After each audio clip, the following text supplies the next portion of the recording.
Today on Tikifire Toy Reviews, Qui-Gon Jinn from Star Wars, the Legacy Collection.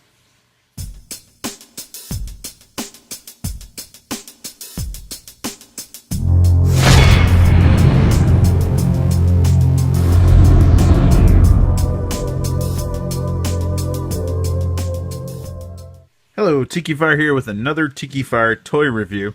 Today I'm reviewing Qui-Gon Jinn from Star Wars, the Legacy Collection. He's a really cool figure. Just picked him up recently, and I got him pretty cheap because evidently people aren't that keen on Qui-Gon Jinn action figures. I'm not sure why. I mean, he's a really cool looking figure. I always liked the character, even though I'm not the biggest fan of the prequels and of the Phantom Menace in particular. Kind of soured on me after watching it 6 times in the theater. And then after I started watching it at home, it started dawning on me just how bad it was. But through all that, I still liked Liam Neeson's portrayal of Qui-Gon Jinn. As a character, he was probably the best thing in the movie. And as an actor, he was definitely the best thing in the movie. Because he was taking the crapola that Lucas gave him to work with, and he made something halfway decent out of it. You know, he played his teacher role to the hilt, as Liam Neeson tends to do. I mean, Liam's always been one of my favorite actors anyways, so there you go. Really cool figure. He's got his greenish lightsaber. Very cool. He is posable. He bends at the knees. He's got this cool cape. This is robe. It's not really a cape. He's got his cool robe on. He does, I believe, bend at the elbows. Kind of hard to see because he's got this huge robe on. There's his hands. It's got a built-in robe on the bottom that's kind of flared out. And I believe his wrists do rotate. His elbows bend. Let's just pull that off of him so we can see the actual figure. It might be nice. Alright, there we go. So here's what he looks like without the robe. He's got his boots on there.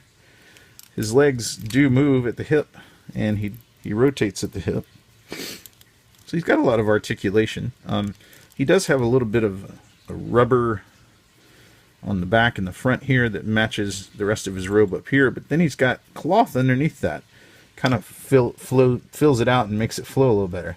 So it's kind of cool. I always looked at Qui-Gon Jinn as a little more down-to-earth Jedi. You know, he's the guy.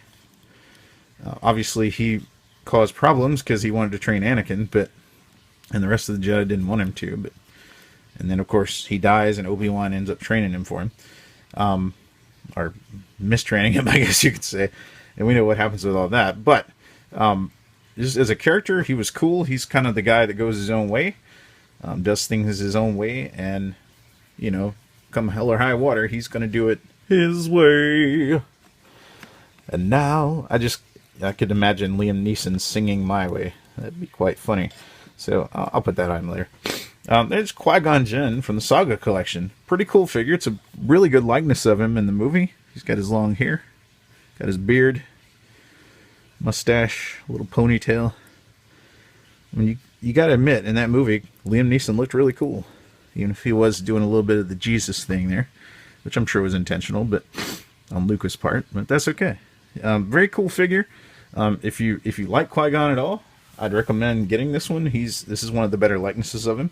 Definitely better than the Phantom Menace era figure. Even though it doesn't have the comm chip, which talks. So this has been a Tikifire Toy Review. If you liked it, please click on the thumbs up. Leave me a nice comment. If you didn't like me, not if you didn't like me, if you didn't like the video, please let me know why. Try to be constructive so we can figure it out and get it fixed. Thanks. Please subscribe.